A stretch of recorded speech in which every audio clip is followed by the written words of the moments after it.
Satu doa ini hendaknya dibaca oleh seorang mukmin sebelum meninggalkan rumahnya dengan hati yang fokus, hati yang khusyuk, hati yang ikhlas, dengan penuh penghayatan. Insya Allah maka tidak ada satupun yang bisa membahayakannya. Doa ini akan menjaga orang yang mengamalkannya dari segala keburukan. Nah,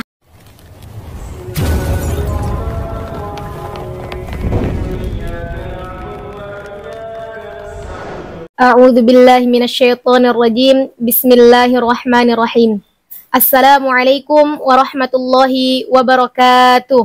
Alhamdulillahi rabbil alamin wa bihi nasta'in wa ala umurid dunya waddin wassalatu wassalam ala asyrafil anbiya'i wal mursalin sayyidina Muhammad wa ala alihi wa sahbihi ajma'in. Rabbana syrah lana sudurana wa yassir lana umurana wahlul 'uqdatam min alsinatina yafqahu aqwalana. Amma ba'd. Jamaah channel Ruqyah Assalam Official yang insyaallah dirahmati oleh Allah Subhanahu wa taala. Pada kesempatan ini saya akan menyampaikan beberapa faidah yang dibawakan oleh guru kita dalam salah satu kajiannya, yaitu Al-Hafidh Habib Umar bin Hafiz, salah satu cucu keturunan baginda Rasulullah Sallallahu Alaihi Wasallam, salah satu ulama terpandang di zaman ini yang berasal dari Yaman, yang mana kita ketahui Yaman itu adalah negeri para aulia. Beliau pernah membahas tentang suatu amalan, yang mana amalan ini berupa doa, yang sangat dianjurkan ketika kita hendak keluar rumah. Satu doa ini hendaknya dibaca oleh seorang mukmin sebelum meninggalkan rumahnya dengan hati yang fokus, hati yang khusyuk, hati yang ikhlas, dengan penuh penghayatan. Insya Allah maka tidak ada satupun yang bisa membahayakannya. Doa ini akan menjaga orang yang mengamalkannya dari segala keburukan. Nah, doa apakah itu? Doanya adalah Bismillah, amantu billah, tawakkaltu ala Allah, la hawla wa la quwwata illa billahil aliyil azim. Jadi doa ini sudah sangat familiar. Mungkin dari kecil juga kita sudah diajarkan oleh kedua orang tua kita untuk mengamalkan doa ini. Tapi mungkin di antara kita masih ada yang belum bisa meresapi atau belum mengetahui hikmah di balik doa ini. Nah, pada kesempatan ini insya Allah kita bisa bahas satu persatu penggalan dari doa-doa tersebut. Yang pertama adalah Bismillah, dengan menyebut nama Allah. Andai kata kita tahu khasiat dari basmalah, mungkin kita bisa geleng-geleng, bagaimana tidak? Nah, sebelum saya bahas tentang basmalah ini, mungkin sebenarnya basmalah ini sudah pernah disampaikan di channel ini sebelumnya. Jadi saya di sini hanya menambahkan sedikit saja. Yang pertama adalah hadis Rasulullah yang membahas tentang basmalah itu sendiri, itu sudah sangat familiar. Yang berbunyi kullu mri'in la yubda bi bismillahirrahmanirrahim fahuwa aqta. Artinya adalah segala sesuatu, segala perkara yang tidak diawali dengan basmalah itu adalah cacat, atau artinya terputus. Jika kita jabarkan fungsi dari basmalah sebagaimana yang dilansir dari website NU Online, yaitu adalah fungsi pertama dari bacaan basmalah yang biasa kita baca untuk mengawali pekerjaan kita itu adalah sebagai litashhid atau persaksian. Artinya memberikan kesaksian di dalam diri bahwa Allah Maha Kasih dan Penyayang. Kemudian persaksian itu melingkupi pekerjaan yang dilakukan sebagai wujud dari kasih sayang Allah Subhanahu wa taala.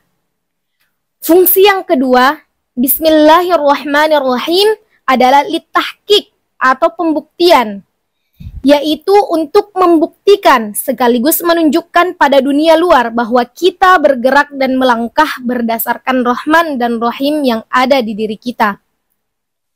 Lalu membuktikan ke alam nyata bahwa langkah kita sudah sejalan dengan kasih sayang Allah Subhanahu wa taala.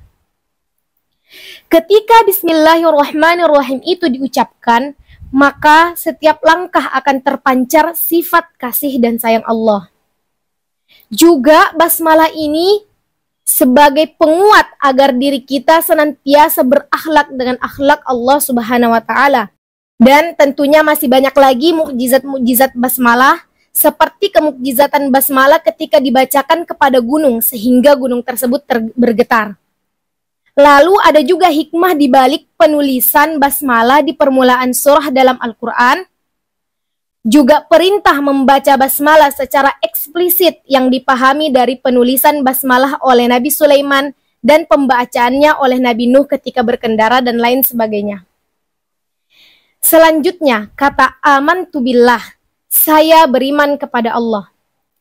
Di sini kita menetapkan keimanan kita kepada Allah.